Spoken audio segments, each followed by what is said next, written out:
Bueno, estoy contento de ver cada uno de ustedes aquí esta mañana. Siempre es un gozo estar aquí a pesar del frío afuera. Yo sé que con el frío es muy fácil enfermarse, con tanto frío, pero por lo menos no hay nieve. Gracias a Dios, gracias a Dios.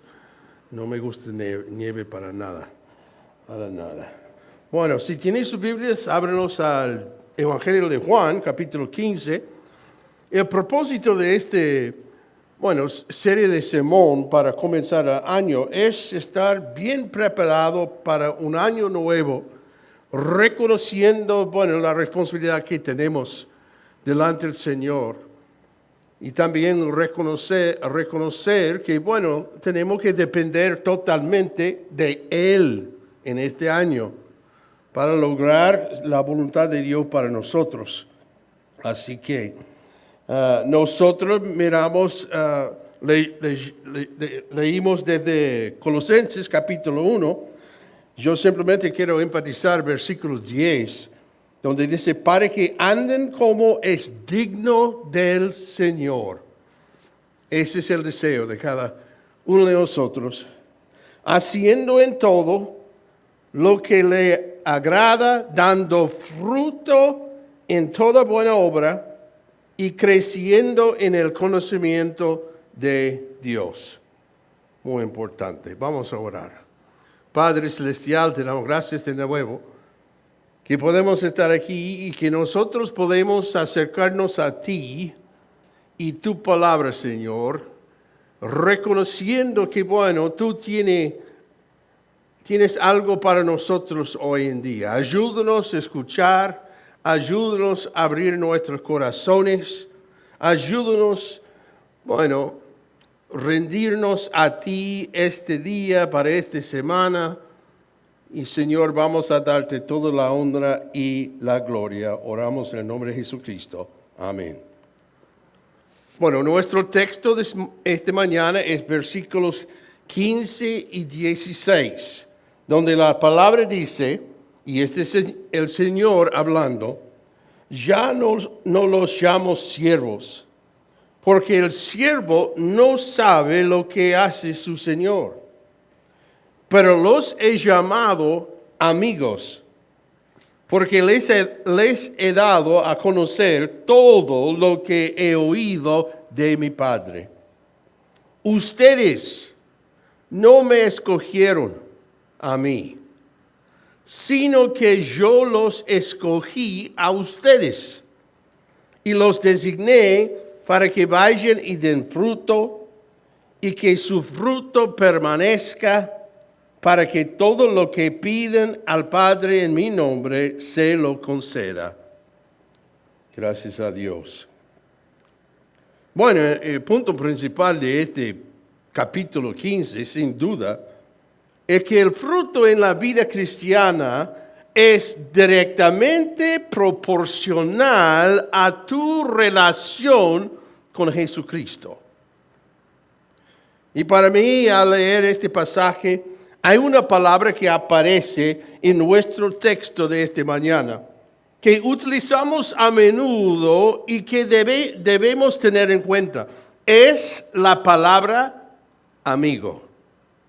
Decimos que fulano es nuestro amigo, lo que implica que las barreras culturales y sociales entre nosotros se han derivado y que mantenemos una relación adecuada. Nos conocemos, disfrutamos de la compañía del otro y nos apreciamos mutuamente. No podemos ser amigos y enemigos en el mismo tiempo. Y cuando leemos en la Biblia acerca de Dios Todopoderoso y el hombre pecador, la palabra que se utiliza para describir esa relación es enemistad o incluso enemigos.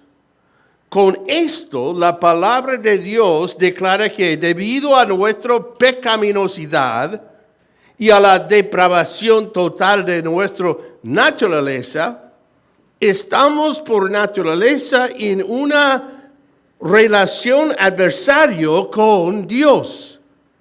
no lo conocemos, ni disfrutamos pensando en Él, ni tenemos una relación correcta con Él en nuestro estado natural. Y en realidad es que no hay nada dentro de nosotros que pueda mejorar esta condición. Algo o alguien, digamos, debe actuar desde fuera de nosotros para llevarnos a una relación correcta con Dios Todopoderoso. Fíjate en lo que dice Jesús en versículo 15.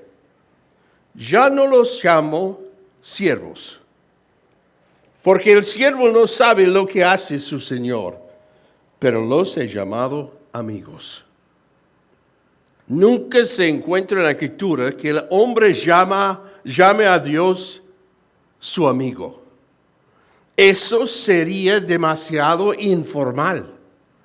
Sé que cantamos qué amigo tenemos en Jesús. Y sin duda hay una verdad maravillosa en ello. Pero esta amistad nunca es algo que inicia el hombre. La amistad comienza con el placer de Dios y se extiende a nosotros que somos criaturas pecadores. Es Dios mismo quien muestra su gracia al llamar amigos a aquellos que en realidad son sus enemigos. Estos discípulos eran enemigos de Dios hasta que Cristo les mostró su gracia. Fue la gracia divina la que eliminó la enemistad, derribó las barreras de la relación y reconcilió a Dios y al hombre en una relación correcta. Por eso debemos insistir en que la vida cristiana es una vida de gracia del principio al fin. Esta gracia es Dios actuando a favor y con amor hacia los pecadores que no lo merecen, para cumplir su misericordiosa voluntad en ellos.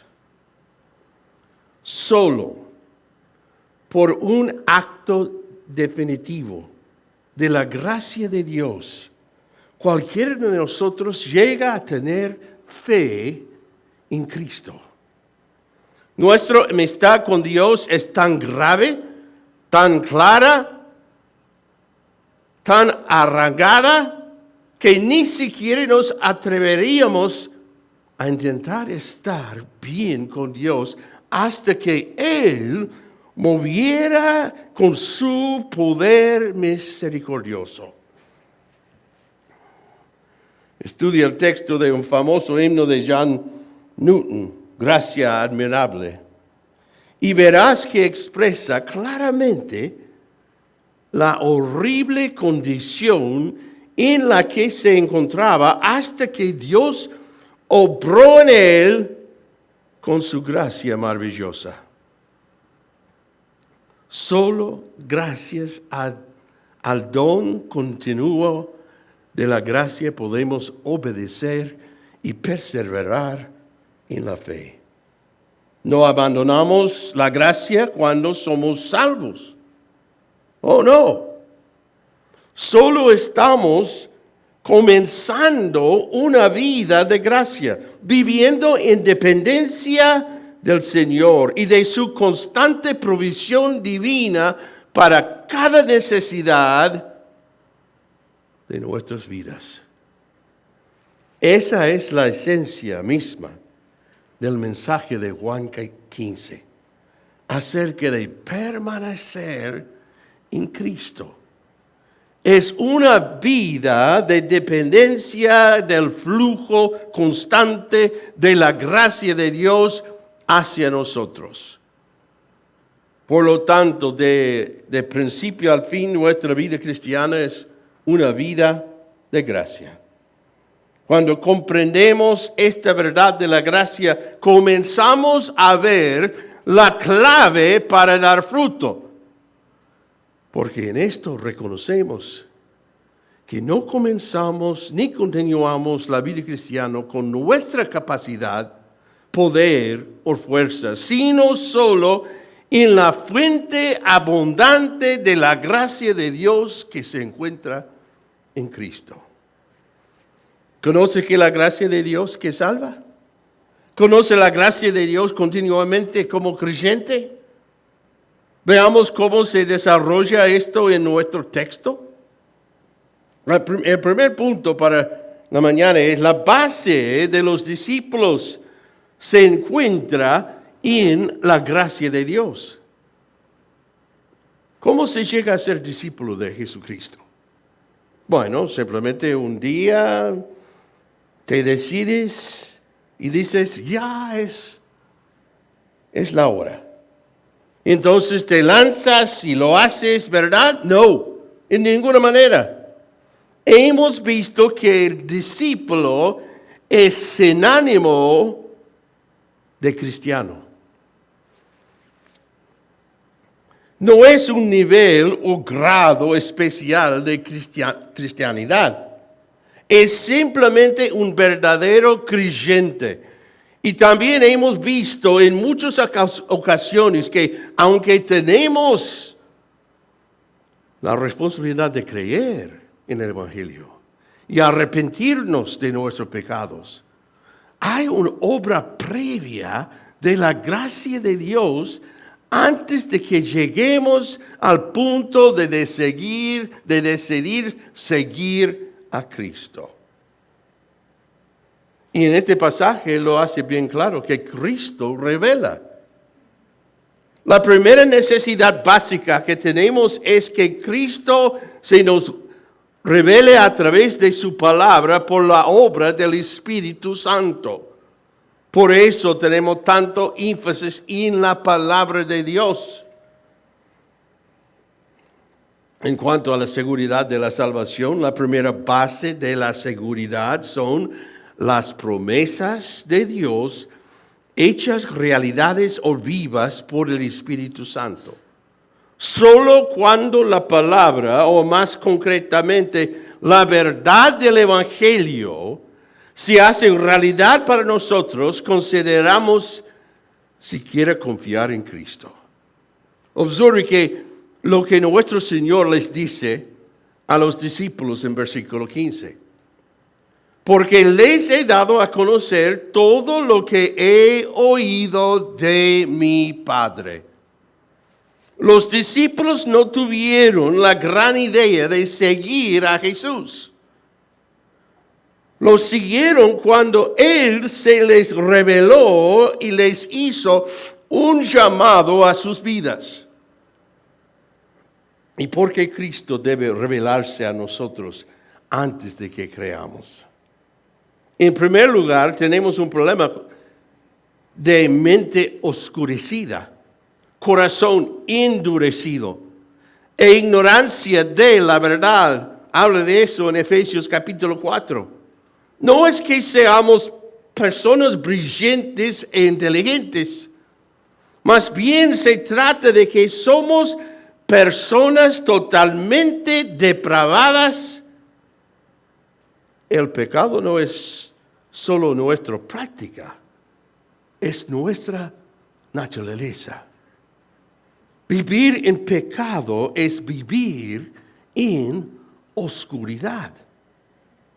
El pecado endurece el corazón y la mente, de modo que no podemos percibir lo que debería ser obvio, y es la verdad del Evangelio.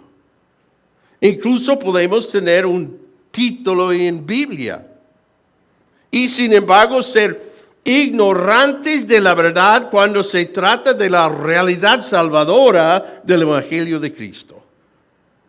Bueno, en segundo lugar, está hecho de que la naturaleza sobrenatural del Evangelio de Cristo.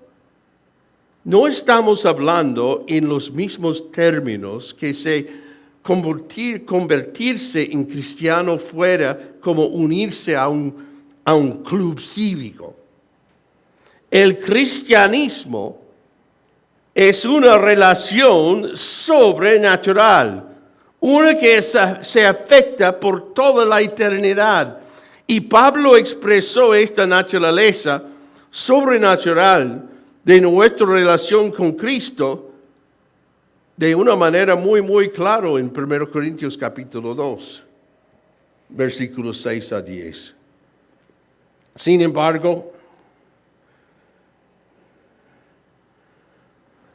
embargo, hablamos sabiduría entre los maduros, una sabiduría que no es de este siglo, ni de los gobernantes de este siglo que están pasando, sino que hablamos la sabiduría de Dios en misterio, la sabiduría oculto que Dios predestinó antes de los siglos para nuestra gloria.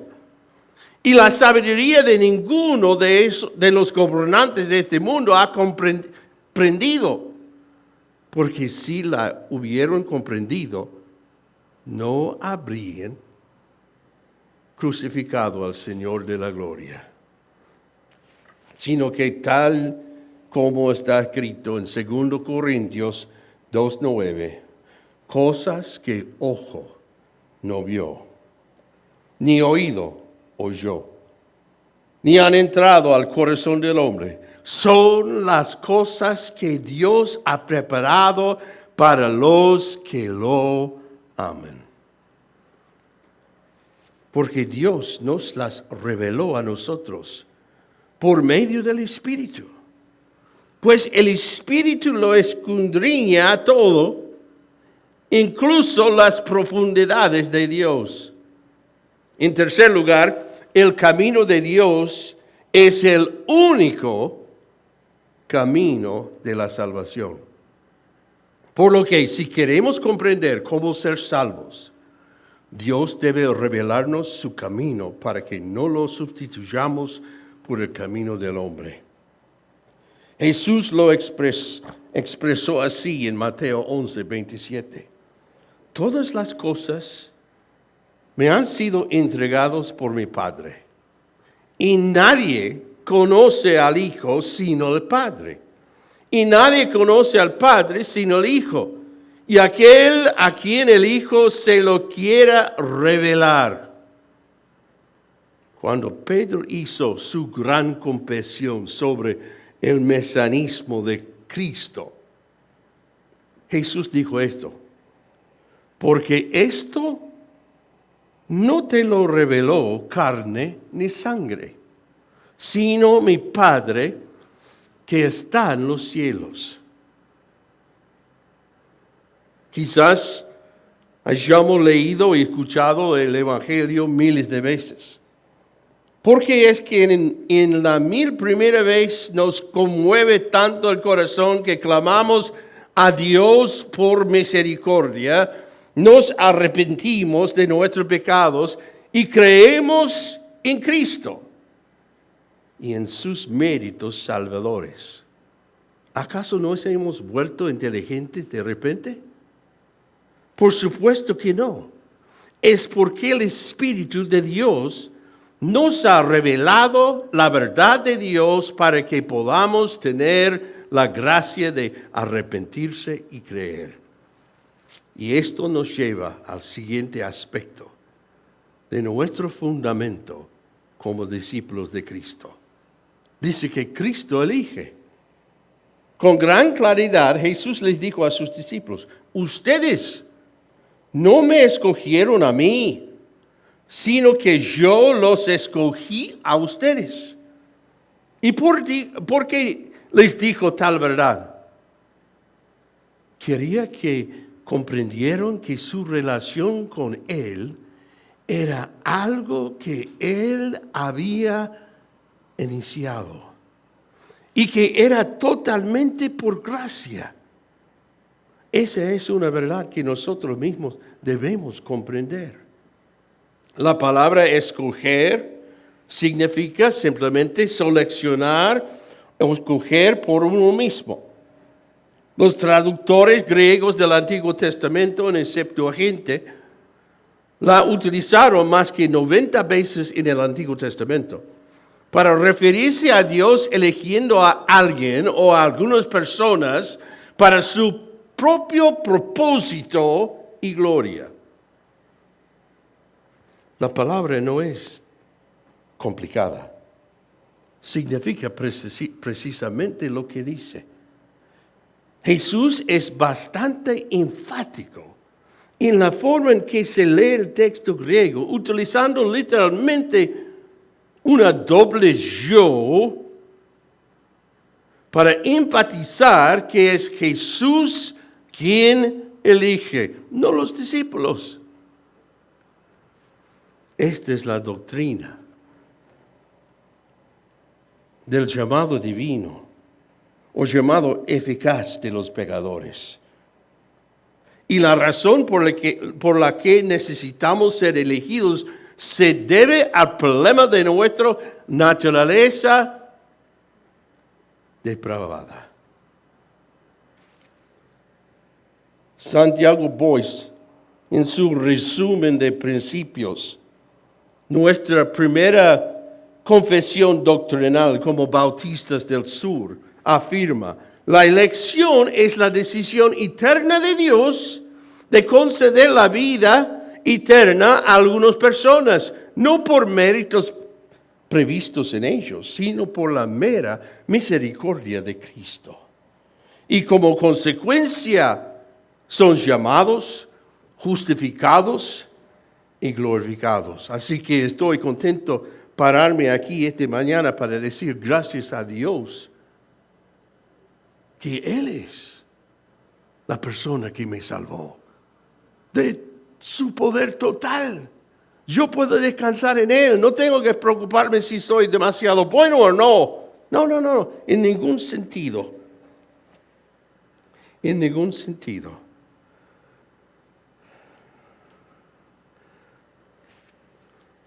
Permíteme dejar claro que la enseñanza bíblica de la elección no elimina la responsabilidad del hombre de arrepentirse, creer y obedecer. No se trata de una situación de o uno o la otra, sino es una y la otra. El Señor tiene que hacer su trabajo y nosotros también tenemos que arrepentirnos y creer, poniendo nuestra fe en el Señor. Muy, muy importante. Número 3, Cristo diseña.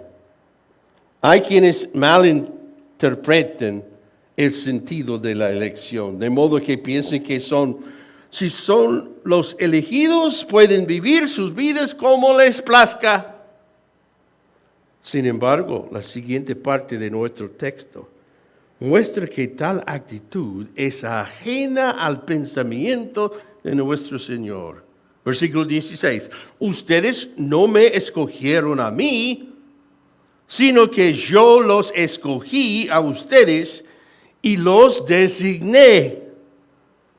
La obra reveladora, elegido y justificadora de Cristo conduce también a su obra designadora. Obviamente los apóstoles recibieron de Cristo en una obra especial que era diferente de otros cristianos en cuanto a su alcance y su autoridad. Sin embargo, ellos eran representativos de todos los creyentes en el contexto de Juan 15. Lo que Cristo les dijo a ellos, nos los dice a nosotros.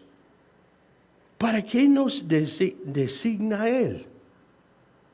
Debemos reconocer que la acción obediente y el propósito consagrado siguen a la gracia electora de Cristo. Vemos esto ilustrado en numerosos lugares de la palabra de Dios. Por ejemplo, Efesios 1:4 muestra que la obra divina de elección de Cristo tiene como propósito que seamos santos e irreprensibles. La palabra dice, Dios nos escogió en Cristo antes de la fundación del mundo para que fuéramos santos y sin mancha delante de Él. Permítame simplificarlo, diciendo que Cristo nos da designado para ser sus mensajeros ante el mundo. Y estoy aquí para recordarle, comenzando 2026, todos los cristianos tienen este cargo. Sin duda se manifestará a través de diferentes dones, habilidades, estilos, ministerios, pero el encargo es lo mismo, ser embajadores de Cristo en este mundo. ¿Qué tan bien están representando a Jesucristo ante sus amigos y familiares? Punto principal número 2, la responsabilidad de los discípulos fluye de la gracia de Dios. Siempre hay consecuencias y responsabilidades definidas que siguen a la experiencia de la gracia de Dios. La gracia no genera pereza, sino una acción obediente para la gloria de Dios. Aquellos que conocen el poder de la gracia de Dios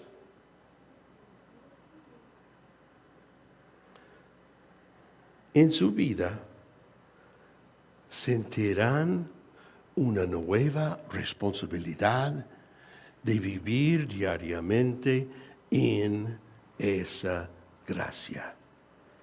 Jesús les dice a sus discípulos que los han designado y luego describe los detalles de ese nombramiento. Tengan en cuenta que todo esto se da en el contexto de su aprendizaje para vivir en dependencia de Cristo como la vid. Era una continuación de caminar en el flujo diario de la gracia de Dios en sus vidas. ¿Qué espera nuestro Señor de los discípulos y de aquellos que los siguen? Primero, nuevo fervor. Les dice que vayan, o literalmente salir. Esto nos recuerda que ser cristiano no es un asunto privado. A menudo oigo a la gente decir que su religión es privada. Pero ese no es el caso de los cristianos. La nuestra es pública. No debemos permanecer en el santo grupo mientras el mundo perdido parece a nuestro alrededor. Estamos llamados a la misión por amor a Jesús. Y cuando nuestro Señor ascendió al cielo, dejó a los discípulos un mandato bien claro. Pero recibirán poder cuando el Espíritu Santo venga sobre ustedes y serán mis testigos en Jerusalén, en toda Judea, Samaria y hasta los confines de la tierra. Les dio responsabilidades de manera concéntrica. Debían trabajar en la proclamación del Evangelio en casa, en el vecindario, en aquellas áreas más allá de su tipo de gente, hasta los confines de la tierra. Y ese es el mandato para todos nosotros. Por eso, nunca debería hacer dudas sobre si somos una iglesia misionera. Esa labor misionera de llevar el Evangelio comienza en casa y continúa para toda nuestra nación hasta el mundo. Me parece interesante que la palabra que nuestro Señor utilizó para debería ir sea la misma que utiliza en Juan 11:44. Cuando Jesús habló después de resucitar a Lázaro de entre los muertos. Desátenlo y déjenlo ir. Este dice mucho sobre la idea que nuestro Señor transmitió en nuestro texto. Como aquellos que han sido liberados por el poder del pecado, la muerte, Satanás, el infierno, hemos sido desastados. Ahora salgamos de nuestro sudario de pecado y muerte espiritual y caminemos como aquellos que han sido resucitados de entre los muertos con el Evangelio de Cristo. Este año debemos vivir cada día con un sentido de misión. Estamos al servicio de nuestro Rey. En todo lo que decimos, en nuestra forma de vivir, en nuestras actitudes, en nuestras actividades, llevamos un mensaje sobre la realidad del Evangelio de Jesucristo. ¿Lo estás haciendo esto con celo? ¿Lo estás haciendo con claridad? ¿O ha enturbiado el mensaje del Evangelio con la muerte de su vida? Es hora de salir por Cristo. No solamente nuevo fervor, pero también trabajo fructífero. No vamos simplemente por ir. Vamos para dar fruto por el reino de Cristo. En este versículo parece que el tipo de fruto que debemos dar son otros para el reino de Dios. Les recuerdo que debemos dar fruto, no hacer fruto. No podemos manipular a los verdaderos discípulos de Cristo. Pero podemos salir llevando las semillas del mensaje del Evangelio, cultivando lo que plantamos y esperando que Dios traiga la cosecha. Y esta es realmente una llamada para todos nosotros a desarrollar un estilo de vida que busque traer a otros al reino. Yo sé que todos tenemos diferentes dones, antecedentes, personalidades y relaciones que Cristo puede usar para su gloria al llevar el Evangelio a un mundo perdido. Mantengamos nuestras prioridades en esta labor, que se describe en la Gran Comisión de Mateo capítulo 28. Ernie Ressinger simplifica nuestra prioridad de evangelización bíblica señalando lo que debemos hacer. Número 1, hacer discípulos. Buscar llevarles a una relación correcta con el Hijo de Dios. Número 2, bautizarlos, una ordenanza de la iglesia.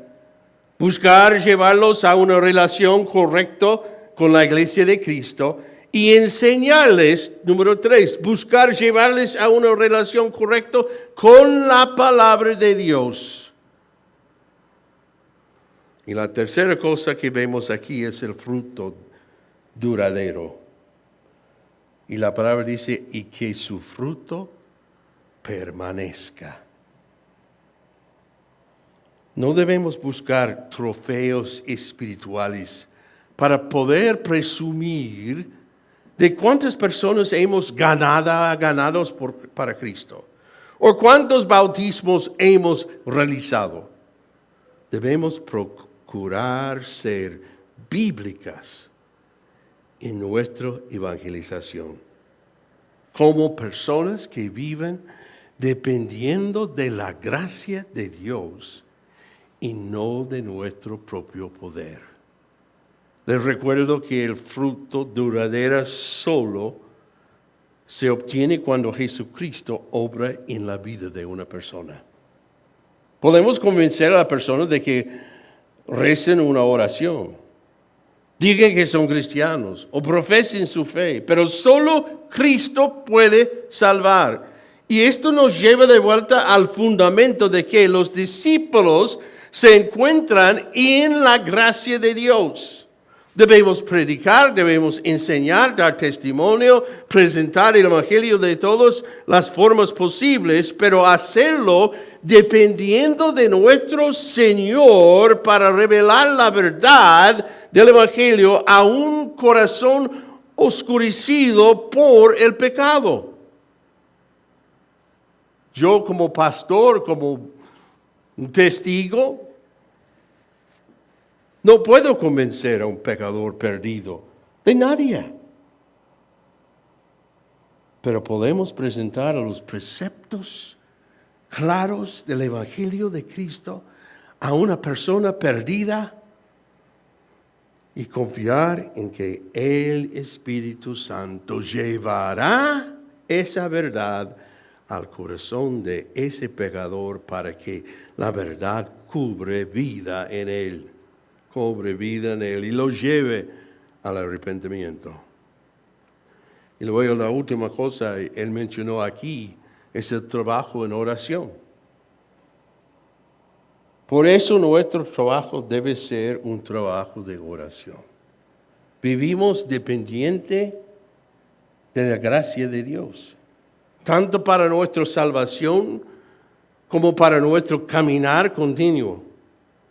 Y cuando se trata de nuestra misión en este mundo de proclamar el Evangelio, no podemos asumir el control de repente. Debemos seguir dependiendo del rico flujo de la gracia de nuestro Señor. Y creo que por eso versículo 16 termina con estas palabras.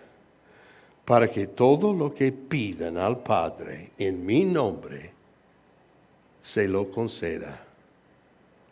La labor que realizamos en las misiones y en la evangelización es tan importante, tan eterno, tan esencial, que no nos atrevemos a intentarlo sin el poder de Dios, ni sin su mano obrando en aquellos a quienes ministramos.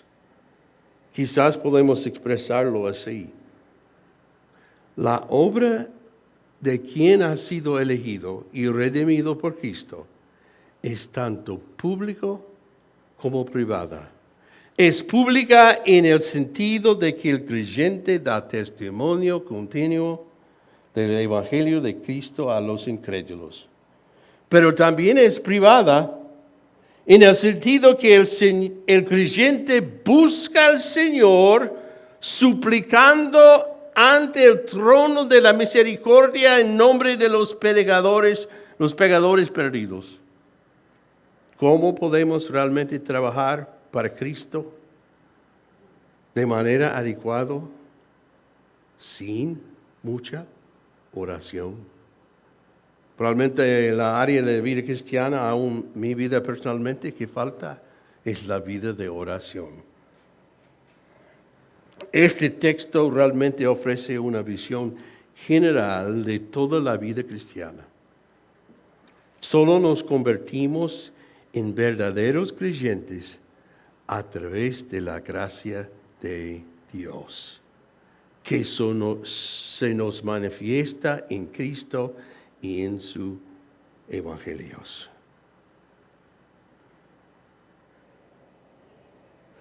Vemos que debemos vivir dependiendo diariamente de la gracia de Dios, que fluye hacia nosotros libre y plenamente a través de Cristo, nuestra vida. hemos sido nombrados embajadores de Jesucristo. Imagino esto. Usted y yo, por pobres e inadecuados que seamos, piensen en esto. El Dios Todopoderoso, el Creador. Nosotros hemos sido nombrados embajadores. Cuando nuestro presidente tomó su posición en el Casa Blanca, él envió embajadores a otros países. Una posición muy prominente, muy importante. Pero estoy aquí para recordarle que estamos aquí en lugar de Dios, de Jesucristo, como su embajador. Ese es nuestra llamada. Y solo podemos representarlo mientras estamos dependiéndonos de Cristo y de su gracia. Bueno, este año debe ser un año de gran victoria para nosotros como embajadores de Cristo. Vamos a orar.